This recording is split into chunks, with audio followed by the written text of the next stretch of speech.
What happens when one of Hollywood's most iconic and wealthy actors steps into the shoes of a homeless man?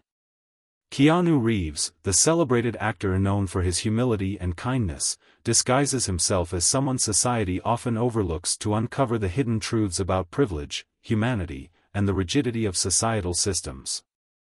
What he discovers inside one of Beverly Hills' most prestigious banks will leave you speechless. Before we continue this story, let us know where you're watching from. If you enjoy stories like this, don't forget to subscribe to our channel because tomorrow, we'll have another special story just for you. The golden streets of Beverly Hills shimmered under the afternoon sun, casting long shadows from towering palm trees onto the pristine sidewalks. This was a city synonymous with wealth and glamour, where every passing car was a gleaming Bentley or Lamborghini, and where the perfectly manicured lawns hinted at lives of luxury. But amidst this affluence, a man in tattered clothing walked slowly, drawing curious, and often judgmental, glances from passers-by. His shoes were worn, scuffed to the point of exposing the soles, while his faded jeans hung loosely from his wiry frame. A frayed baseball cap was pulled low over his forehead, obscuring much of his face, and a patchy beard added to his disheveled appearance.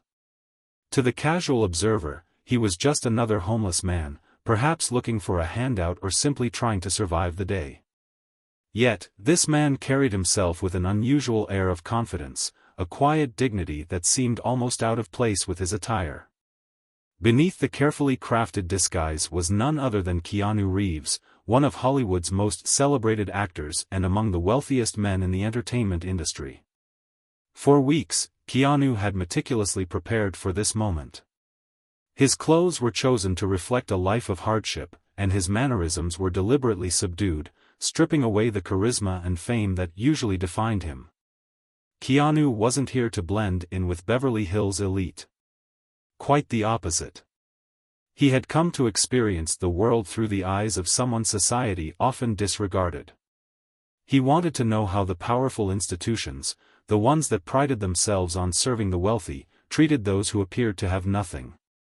Ahead of him loomed the grand facade of First Summit Bank, a symbol of opulence and exclusivity.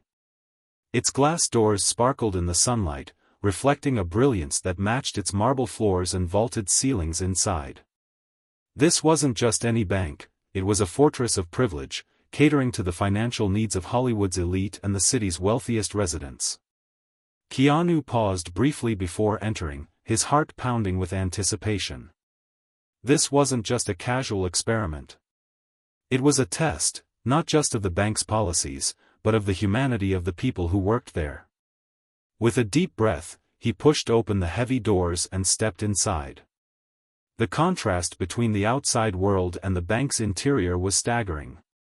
Gleaming marble floors stretched out like a mirror, reflecting the golden chandeliers that hung high above. Customers sat in plush leather chairs, sipping complimentary coffee served in porcelain cups. Behind the reception desk, a line of sharply dressed bankers moved efficiently, their tailored suits and polished shoes a testament to the wealth they catered to. Keanu's entrance didn't go unnoticed. Conversations faltered, and eyes darted in his direction, some lingering just a little too long. He could feel the weight of their judgment, the silent assumptions being made about his worth, or lack thereof. Yet, he held his head high, his posture steady as he approached the reception desk. Behind the desk stood Marilyn, a middle-aged woman with an icy demeanor and hair perfectly coiffed into place. Her sharp eyes scanned him up and down, her expression betraying a flicker of disdain before she forced on a professional smile. "Can I help you?" she asked, her tone flat and devoid of warmth. "Yes," Keanu replied calmly, his voice even and steady. "I'd like to open a basic checking account." Marilyn blinked, her perfectly practiced facade momentarily slipping. It was clear she hadn't expected this request. Regaining her composure, she leaned slightly forward, her lips curling into a tight smile. "Our minimum deposit for opening an account is $500, she said, enunciating each word with condescending precision. "Do you have the necessary funds with you today?" Keanu reached into his pocket, pulling out a crumpled $20 bill. "This is what I have for now," he said simply. For a moment, the room fell silent. Marilyn stared at the bill, her expression unreadable, before letting out a quiet, mocking laugh. "I'm afraid that won't be enough," she said curtly, her tone laced with derision. "Perhaps you should try a different institution, one more suited to your circumstances." Keanu's chest tightened, not with anger but with a strange sadness. He had expected resistance, even dismissal, but the ease with which Marilyn rejected him was unsettling. As he glanced around the room, he caught sight of a young woman sitting at a nearby desk. She couldn't have been older than her mid-20s, and her expression was noticeably different from those around her. Unlike her colleagues, who either ignored him or watched with thinly veiled amusement, her eyes held something else: curiosity, discomfort, and perhaps even guilt. She seemed to wrestle with an internal conflict, her gaze flickering between him and her paperwork. Keanu filed her face away in his memory, sensing that she might be the one person here who saw beyond appearances. Before he could dwell on it, a security guard approached, his imposing frame blocking out the light from the chandelier. "Sir," the guard said firmly, "if you don't have the required funds, I'm going to have to ask you to leave." Keanu nodded silently, turning to leave as the whispers and judgmental glances of the room followed him. His mission was just beginning, but already it was revealing far more than he had anticipated. The heavy glass doors of the First Summit Bank closed behind Keanu Reeves as he stepped back onto the sunlit streets of Beverly Hills. His heart pounded, not from fear or anger, but from the weight of what he had just experienced. The cool marble floors, the gilded ceilings, and the people who barely concealed their disdain, all of it told a story he had anticipated, but it still stung. The security guard's stern gaze lingered on him as he paused just outside, clutching the crumpled $20 bill in his hand. For the first time in years, Keanu felt what it was like to be invisible, no, worse, to be seen and immediately dismissed. He had prepared for this, yet the coldness of it gnawed at something deep inside him. Inside the bank, the staff resumed their work, and the momentary buzz of curiosity surrounding his appearance faded. Yet, one pair of eyes continued to follow him. Clara, the young trainee, sat stiffly at her desk, her hands hovering over her keyboard as though frozen in place. She had watched the interaction unfold, the condescending remarks from Marilyn, the whispers among her colleagues, and the quiet dignity with which the man had accepted his rejection. Her chest tightened as she replayed the scene in her mind. It wasn't the first time she had witnessed this kind of treatment. The bank's unspoken code was clear: cater to the elite and sideline everyone else. But there was something about this man, his calm presence, his unwavering tone, the way he didn't flinch under Marilyn's icy gaze. He didn't fit the usual mold of desperation she'd come to expect from those who couldn't meet the bank's lofty standards. "Clara." Marilyn's sharp voice jolted her back to the present. "Do you have those reports ready yet?" "Yes, almost done," Clara replied, her voice steady despite the storm of thoughts swirling in her head. Marilyn sniffed and walked away, her heels clicking against the marble floor. Clara took a deep breath, her eyes drifting back to the window where she could see the man sitting on a bench across the street. He looked relaxed, almost as if he were waiting for something, or someone. The day dragged on, but Clara couldn't shake the image of him sitting there. During her lunch break, she stepped outside, pretending to check her phone as she walked toward the bench. Her heart raced with a mixture of guilt and curiosity. "Excuse me," she said softly as she approached. Keanu looked up, his piercing eyes meeting hers. For a moment, she faltered, unsure of what to say. Up close, his presence was even more commanding, though his expression remained calm and approachable. "I just wanted to apologize for what happened earlier," she stammered.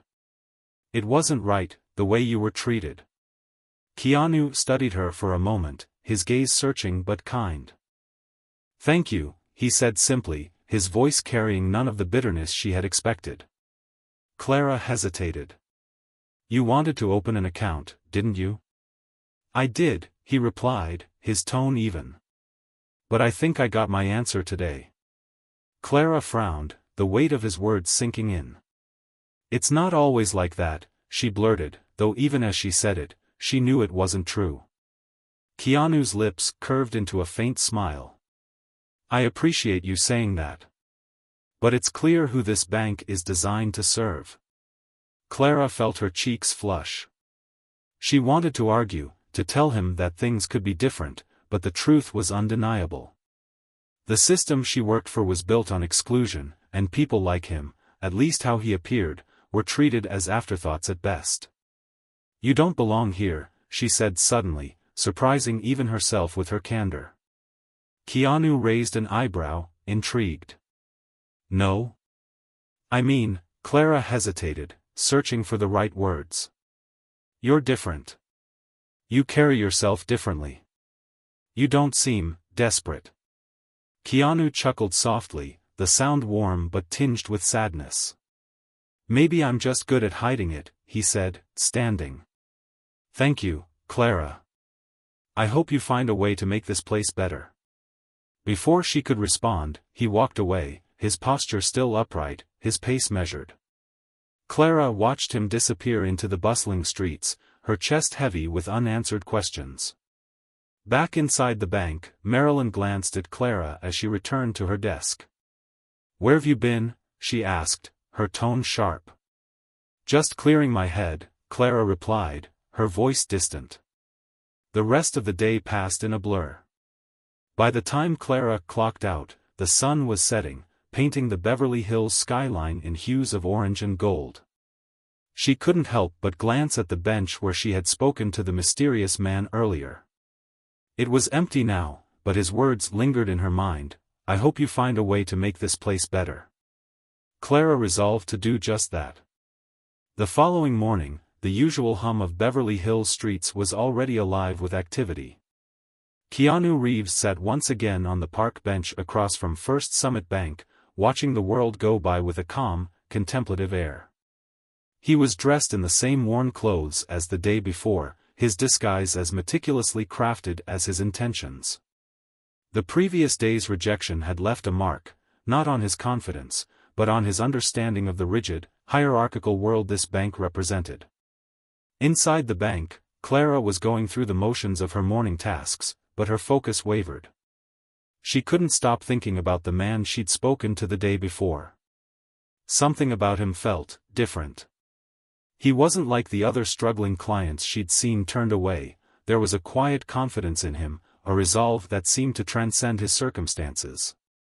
When Keanu finally stood and walked toward the bank's entrance, Clara's stomach tightened. She watched through the glass doors as he stepped inside, his presence once again drawing subtle glances and whispers from the polished staff and patrons. He didn't seem to notice, or care. Marilyn, standing at her station with her usual air of icy professionalism, spotted him immediately. Her eyes narrowed as she leaned forward slightly, ready to intercept. Keanu approached the reception desk with the same calm demeanor he had displayed the day before. "Good morning," he said, his voice steady but firm. "I'd like to open an account." Marilyn sighed audibly, her polished nails tapping against the counter. "As I explained yesterday," she began, her tone dripping with condescension, "our minimum deposit requirement is $500. Do you have that today?" Keanu reached into his pocket and pulled out the same crumpled $20 bill, smoothing it out on the gleaming surface of the counter. "I have this," he said simply. The faint murmurs of the nearby customers grew louder, some chuckling quietly, while others exchanged amused glances. Marilyn's lips curled into a tight smile that barely hid her disdain. "Sir, I'm afraid that's not sufficient," she said, her voice low but pointed. "This bank caters to a different clientele. Perhaps you'd be better off trying a credit union." Keanu didn't flinch. "Banking is supposed to be for everyone, isn't it?" he asked, his tone unwavering. "Why does it matter how much money I have today?" Marilyn leaned closer, her expression sharp. "This is Beverly Hills," she said, her voice a cold whisper. "We are not a charity." The tension in the room was palpable, and Clara, watching from her desk, felt her chest tighten. She couldn't stay silent this time. As Marilyn motioned for a security guard, Clara stood abruptly. "Marilyn," she called out, her voice louder than she intended. Marilyn turned, her perfectly coiffed hair swaying slightly. "Yes, Clara?" she asked, her tone laced with irritation. "I can help him," Clara said, her voice firm but nervous. She took a step forward, her heart pounding in her chest. "I'll handle his account." The room fell silent. All eyes turned to Clara, and she could feel the weight of their judgment. Marilyn raised an eyebrow, her surprise quickly giving way to a disapproving smirk. "Clara," she began, her voice dripping with false patience, "perhaps you don't understand the bank's policies. We require a minimum deposit of $500. "I understand the policies," Clara replied, her tone steady now. "But I also understand that everyone deserves a chance." Marilyn's expression hardened, but before she could respond, Keanu spoke. "Thank you, Clara," he said, his voice warm but calm. Clara ignored Marilyn's glare as she motioned for Keanu to follow her to her desk. The quiet murmurs of the staff and customers resumed, but Clara blocked them out. Her hands trembled slightly as she logged into the system, aware that every move she made was being scrutinized. "Are you sure about this?" Keanu asked, his voice low. Clara nodded.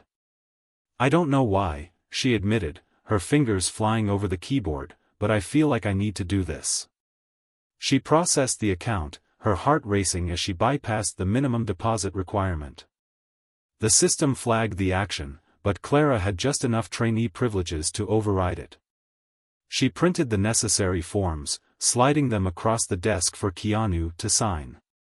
When it was done, she handed him the temporary account details, her pulse still hammering in her ears. "There," she said, her voice barely above a whisper.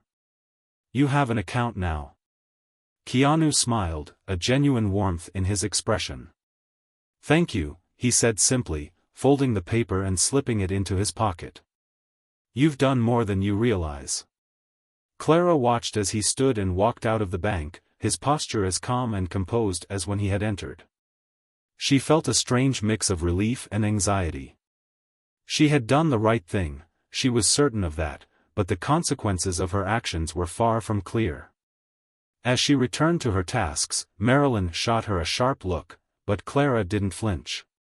For the first time since starting her job at the bank, she felt like she was standing on solid ground. The hum of office chatter and the muted clicking of keyboards filled the air as Clara returned to her desk, her thoughts racing. The decision she had just made felt monumental. She had gone against the bank's policies and, even more daringly, against Marilyn's authority. Clara wasn't sure what came next, but she knew she couldn't have done otherwise. As she focused on her screen, pretending to work, Marilyn's sharp heels clicked toward her desk. Clara braced herself, her heart pounding in her chest. "Clara," Marilyn said, her voice as cold as ever, "a word." Clara stood, her palms damp, and followed Marilyn to a corner of the office away from the others. The older woman crossed her arms, her icy stare boring into Clara's.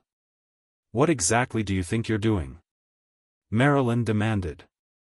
"That man clearly doesn't belong here, and you just violated protocol to help him." Clara took a deep breath. "I saw someone who needed help," she said, her voice steady despite the turmoil inside. "He deserved a chance, just like anyone else." Marilyn scoffed, shaking her head. "This is a professional institution, not a charity. If you can't follow the rules, perhaps you're not suited for this role." Clara's stomach churned, but she met Marilyn's glare head-on. "I believe in treating people with dignity," she said firmly. "If that's a problem, then maybe this isn't the right place for me." Marilyn's expression faltered for a moment, a flicker of surprise crossing her face before she regained her composure. "We'll see about that," she said, turning sharply on her heel and walking away. Clara sat back at her desk, her nerves still frayed.